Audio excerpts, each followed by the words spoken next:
Esse é mais um episódio do Corporate Innovation Talks. Eu sou o Maximiliano Carlomagno, sou um dos sócios da InnoScience. E o Corporate Innovation Talks, ele busca explorar os insights por trás das transformações e inovações de grandes empresas, do relacionamento com o ecossistema de startups. E hoje eu tenho aqui comigo o Frederico Logman, amigo, parceiro e cliente, que lidera a área de estratégia e inovação na SLC Agrícola. Tudo bem, Frederico? Tudo bem, Max. Obrigado pelo convite. Seja bem-vindo. Eu vou explorar hoje, nesse episódio, os insights por trás do Simbiose Corporativa, que é o livro que a gente lançou e que um dos casos é o caso do AgroX, que é o programa de inovação aberta com startups da SLC Agrícola. Mas antes da gente explorar o caso concreto, quem sabe a gente possa compartilhar uma visão geral da SLC Agrícola e os motivadores da inovação de uma forma mais abrangente, até antes de explorar o tema da inovação aberta, mas o que mobiliza e qual é o contexto de negócio da empresa? Maravilha. Bom, a SLC Agrícola é uma empresa que tem hoje 23 fazendas. A gente está espalhado pelo Cerrado Brasileiro, em 7 estados. E o nosso negócio hoje compreende a produção de algodão, soja, milho, sementes agora e também pecuária, né, na integração lavoura-pecuária. Então, essencialmente, esse é o nosso business. São 730 mil hectares aproximadamente na safra corrente. E em relação à inovação, a gente tem muito do DNA da inovação dentro do grupo SLC, né, por uma história que esse ano vai fechar 80 anos e acompanhando uma série de revoluções e evoluções que foram acontecendo na agricultura. E a gente observa a rapidez com que as coisas estão acontecendo agora em todos os setores, né? No agro não é diferente, e as grandes possibilidades que a gente está tendo de, principalmente, reduzir custos, além de ganhos de eficiência e aumento de produtividade, né? Então, pensando no ecossistema de inovação, as startups sempre nos procuraram, né? E a gente, na verdade, sentia, acho que a gente começou a se organizar mais nesse jogo, sentindo uma dor que era muita coisa sendo ofertada, muita coisa parecida, e a gente estava perdendo muito tempo, né, e dinheiro, consequentemente, testando coisas parecidas e tendo uma certa dificuldade até de escolher quais tipos de tecnologias que nós íamos adotar, né? Então, acho que esse foi talvez um pouco do conceito, do contexto inicial, né? Legal. Tu estás explorando um tema que é muito interessante, que é a maior parte das empresas hoje vive um cenário de múltiplas possibilidades tecnológicas e de até certo ponto uma ansiedade de estar conseguindo fazer o melhor uso disso. E nós percebemos que o maior desafio nem é hoje tomar contato com as tecnologias, mas conseguir reconhecer aquelas que fazem sentido estratégico para o teu negócio. Exato. E conseguir internalizar isso, porque a geração de impacto e de valor vai se dar com a internalização, com o uso e com o uso ampliado. Interessante esse teu ponto assim de se perceber num cenário assim, e especialmente quando é uma empresa que é referência no setor, de ser procurado e de ter tantas opções e ter a dúvida se até que ponto a gente está fazendo o uso ótimo dos nossos recursos, né? Exato. Eu acho que o interessante que a gente foi construindo aí através, principalmente do programa Agro Exponencial, que é citado no livro, né, Simbiose Corporativa, nosso programa de conexão com startups, é que ao mesmo tempo que a gente tem esse ambiente, e o programa está na sua 5ª edição, de mais exploração, né, de testar coisas que a gente não tem certeza ainda se funcionam para nós, a gente já tem uma estrutura onde as coisas estão sendo escaladas e a gente está mensurando os ganhos, né? Então, tecnologias que já estão difundidas hoje na SLC, que já viraram processos rotineiros para nós, como utilizar imagens de satélites, como usar telemetria, como fazer apontamentos digitais de pragas ou usar estações meteorológicas digitais. Isso obviamente começou como uma prova de conceito, algumas há 5, 6, 7, 8 anos atrás, e drones, né, imagens com drones, aplicações com drones. Só que agora a gente aprendeu a dominar aquela tecnologia, conversou com né, dezenas de empresas que prestam aquele serviço até que a gente pudesse escolher as melhores e validar que aquilo realmente funcionava.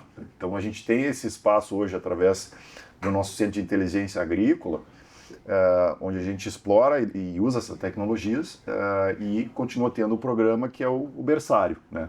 Onde a gente explora coisas que talvez daqui a 3, 4, 5 anos a gente vai escalar na empresa. Muito legal.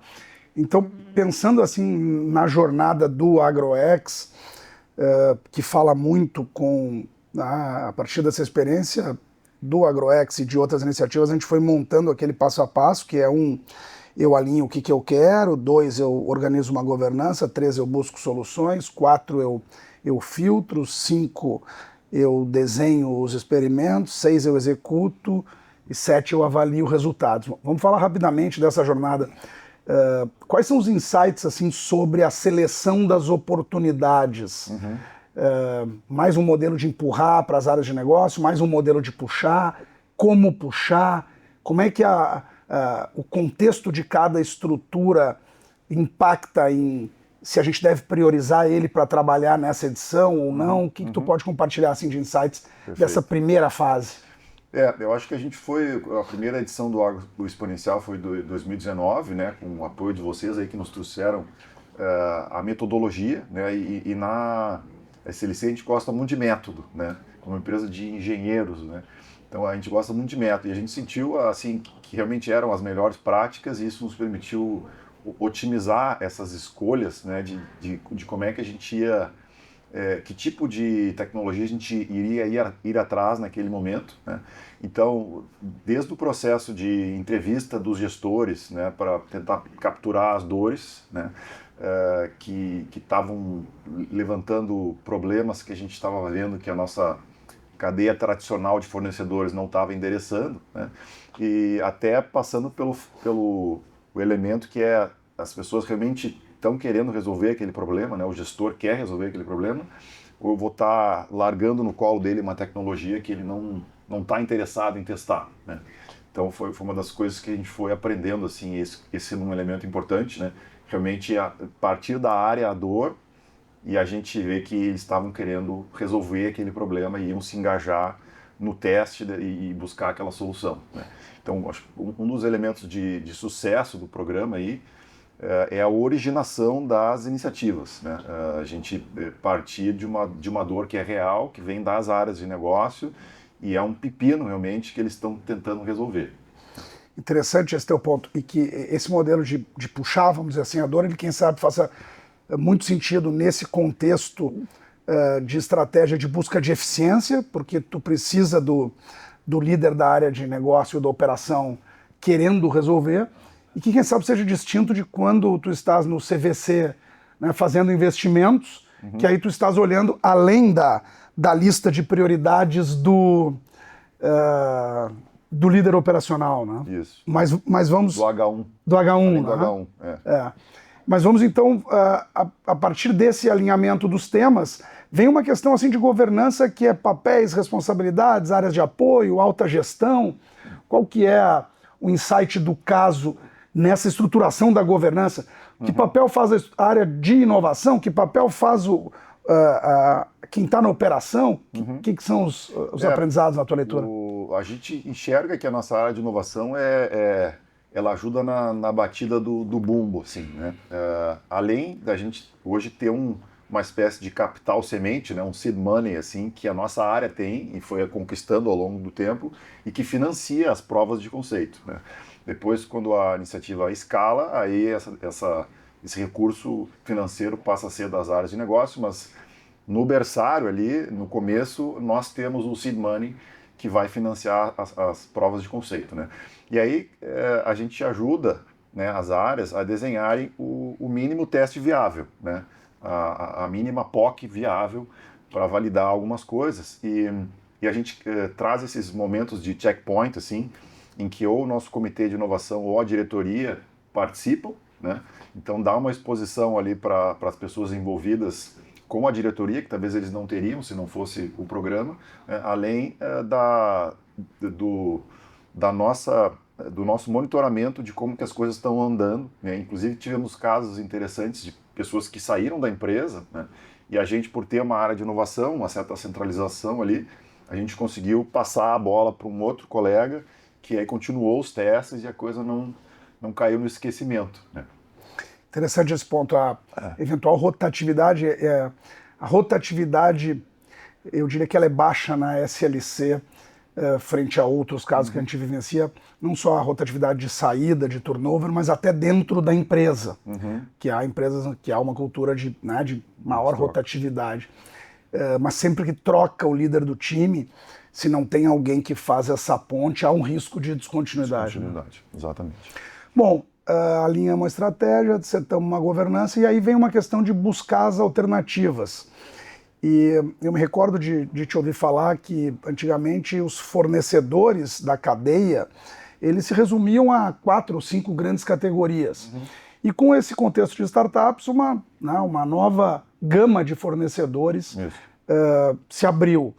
E quais então são os teus insights sobre esse processo de buscar e atrair as melhores startups e como convencer elas de que a SLC é um parceiro que vai ser uma relação positiva para elas?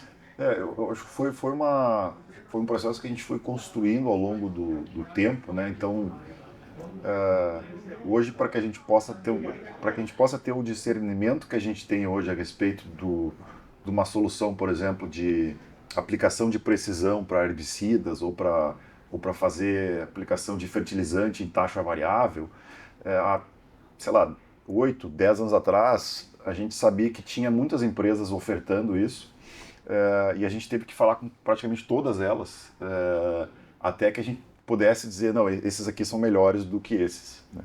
E tem algumas tecnologias que estão vindo agora, dentro do mundo dos biológicos, por exemplo, ou do AI, os casos de uso de AI, que a gente está começando a conhecer também. A gente não sabe ainda dizer quem é que é melhor do que quem, porque a gente não conhece a tecnologia, né?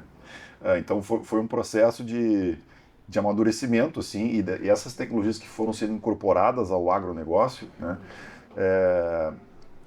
A gente tem como estratégia ser early adopter, né? E ser early adopter significa errar antes do que os outros também, mas ter as vantagens de co-desenvolver, de ser o cliente anjo, de ser o cliente que deu feedback para a startup, para ela se adaptar aos nossos processos e agora até poder investir nelas também, né? Mas é realmente um processo de descoberta constante, né? A gente tem coisas que estão mais incipientes agora, que nós estamos começando a aprender, mas é no processo que a gente vai amadurecendo a nossa opinião sobre cada uma dessas oportunidades.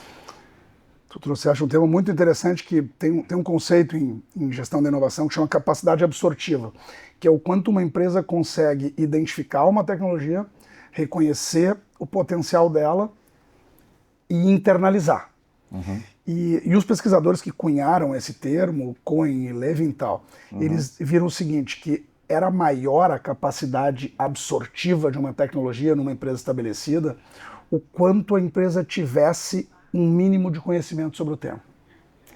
Por quê? Porque quando a gente não conhece daquele assunto, tu corre 2 riscos, que é superestimar o potencial da tecnologia. Caramba, isso aí vai salvar a nossa vida. E aí, vamos com tudo. E eventualmente dá errado, tu queima mais dinheiro do que devia. Ou subestimar. Isso aí não tem potencial. Então, a existência desse conhecimento mínimo, que é o que tu acabaste de relatar, e que, à medida que vão surgindo novos temas, tu tem que desenvolver esse conhecimento mínimo, ele é fundamental para te dar a condição de discernir se aquilo realmente tem potencial e quem é o melhor parceiro. Exatamente isso. Agora, mesmo quando tu tem essa capacidade absortiva, chega um momento que é preciso testar em pequena escala. E vocês têm esse berçário e um portfólio sobre o tema. Quais que são assim, as tuas reflexões e aprendizados sobre o processo de teste, de desenho e execução dos testes ao longo dessas 5 edições? Eu acho que é isso aí mesmo, assim, a gente observa que o benefício ele vai muito além de estar usando a tecnologia em si, né? Mas tem um benefício que é incorporar o processo, né? Aprender a fazer as coisas. Então, para nós, a gente já vê que, à medida que dezenas de pessoas da empresa já passaram pelo processo do início ao fim, e depois do Agro Exponencial a gente replicou, né, em grande parte por ideias e resultados, que é o nosso programa de intraempreendedorismo. Então a turma já tá familiarizada com a taxonomia até né, quando é que é o Demo Day, como é que é a POC, quando é que vai fazer o rollout, né? Uma mentalidade assim de realmente entender a importância de definir o problema lá no início e ficar massageando bem esse problema para a gente não dar o tiro para o lado errado. A importância de realmente fazer o mínimo teste que a gente precise para validar uma, duas, três hipóteses que sejam, né? E de depois comprovar numericamente isso dentro do possível e aí convencer o management para escalar isso, né, dentro da empresa. Então é realmente um aprendizado sobre um método, né? Sobre um método que a gente foi repetindo e foi trazendo para dentro da empresa. E de alguma maneira esse traço cultural, né, Frederico, ele já vem na trajetória empreendedora do grupo, né? Em casos que tu contastes e até nas áreas de pesquisa dentro das fazendas, né? Que é um espaço que as fazendas têm para testar biotecnologias, manejo. Isso. Então é interessante porque em alguma medida houve ao longo do tempo uma visão assim de que o desenvolvimento de uma cultura de inovação era substituto do desenvolvimento de uma cultura de melhoria. Mas eu, acompanhando a trajetória da SLC, vi que assim, a jornada de inovação ela se conectou com premissas da jornada de melhoria que podem ser aplicadas com um mecanismo distinto, mas que primeiro, a vontade de resolver o problema, segundo, a disciplina para fazer, terceiro, uma orientação data-driven muito antes do digital, que é o que dizem os dados sobre esse manejo nesse talhão. Como é que queria que tu pudesse falar um pouquinho dessa questão do traço cultural da companhia e que, de alguma maneira, é transversal a esse processo do AgroX? De fato, a gente, quando começou a falar sobre esse assunto de inovação aberta e melhores práticas de inovação, a gente escutava o management dizendo, mas é uma espécie de um processo de melhoria contínua, né?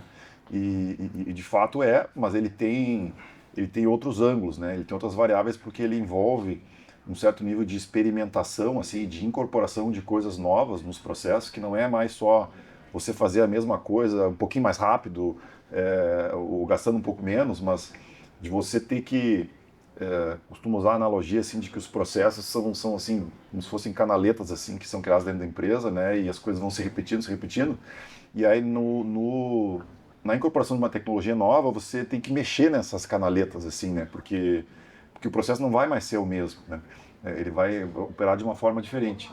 E até você convencer todos os agentes lá dentro da empresa de que eles vão ter que fazer as coisas de uma forma diferente, vem uma das partes mais desafiantes, que é o change management, né?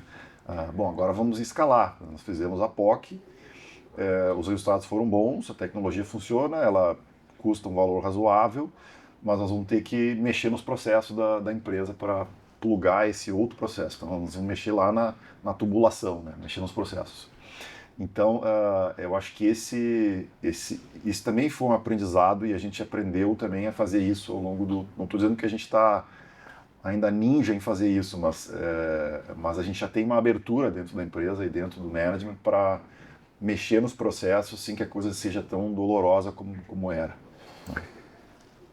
Fazendo, vamos dizer assim, a conclusão desse passo a passo que está no Simbiose, identificamos boas oportunidades, alinhamos a governança, buscamos soluções, filtramos as melhores, porque temos uma visão né, do que é e que potencial tem cada tecnologia, desenhamos e executamos os experimentos e chega a hora de realmente avaliar resultados e decidir ou não escalar e que demanda aí a adaptação de um sistema que está todo cheio de engrenagens compatíveis. E a gente comenta que ao final de um piloto tem 3 E's, né? Eu encerro, eu estendo, eu escalo. Quando escala, bom, né, todo mundo está contente, a solução da startup funcionou, o líder do negócio está contente que aquilo vai resolver o problema. Quando estendo é aquela sensação de, puxa, nem tudo foi validado, e quando encerro, por vezes tem uma sensação de foi um insucesso.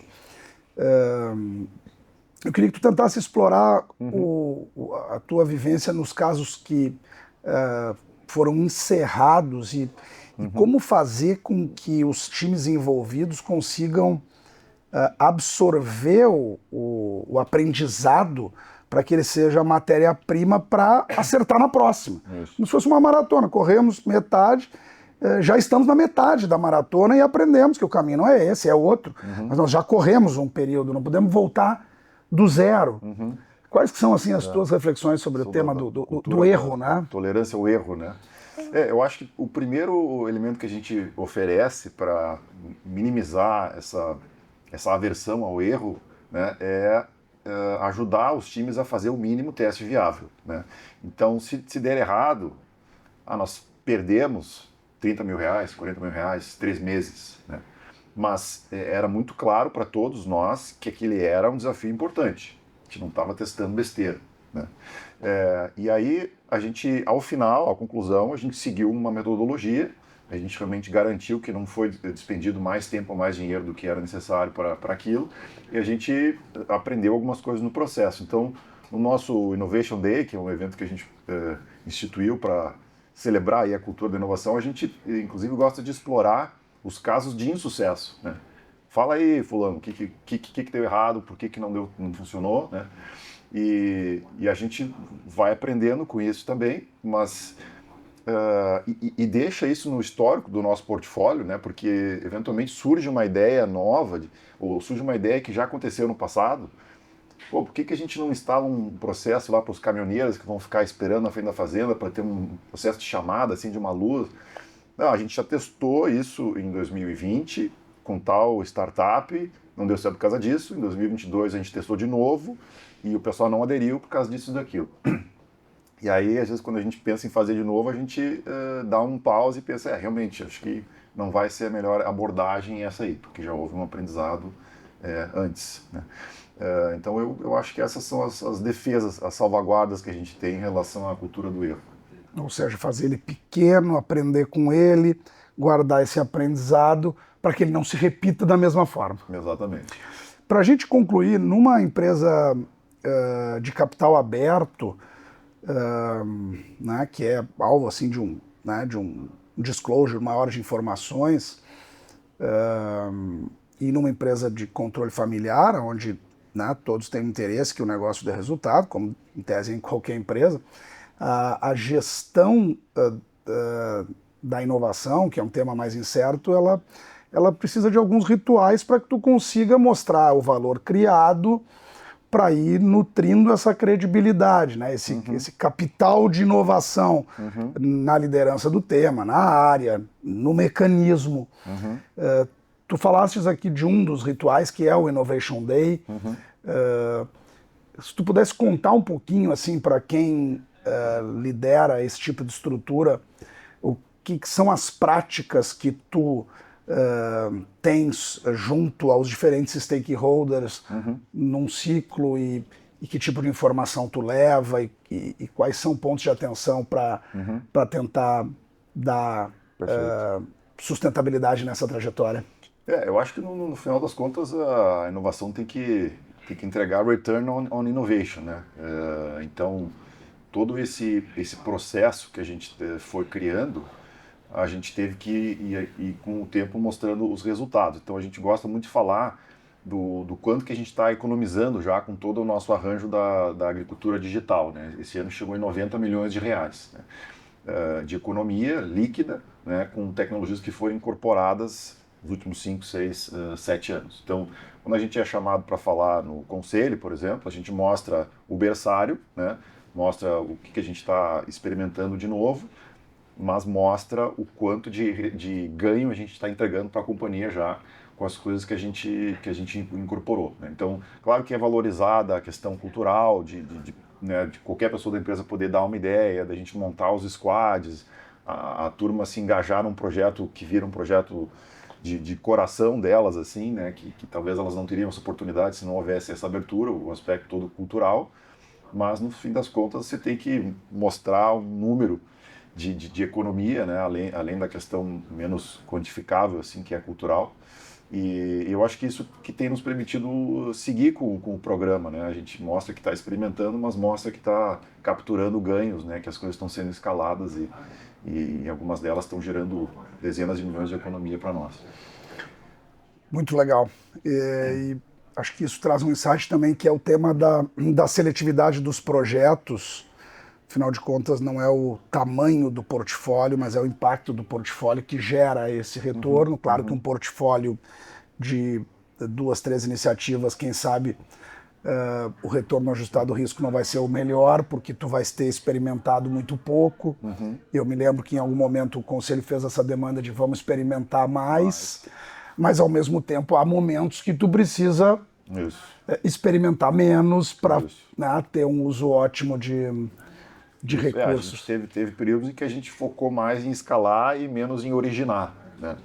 E não foi algo assim, foi um pouco mais, talvez até intuitivo nosso, acompanhando os fluxos, os momentos do próprio business, né?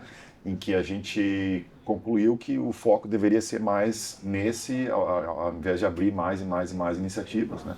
Claro que a capacidade da corporação também é limitada, às vezes a gente acaba tendo que deixar em stand-by algum projeto porque aquela área não está conseguindo lidar com aquilo naquele momento, né?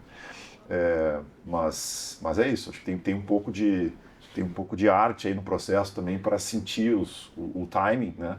Não acelerar demais e também não desacelerar demais quando a maré baixa. Esse me parece um insight bem importante nesse contexto que a gente vive hoje de inovação. Queria agradecer ao Frederico pela parceria, por ter nos dado a oportunidade de contar a trajetória do AgroX no Simbiose Corporativa e convidar a todos que conheçam mais, não só sobre a SLC Agrícola, sobre o AgroX, que possam ler em profundidade o caso e que com isso a gente consiga avançar em outras organizações na gestão desse tipo de iniciativa. Obrigado, Frederico. Obrigado pelo convite. Um abraço.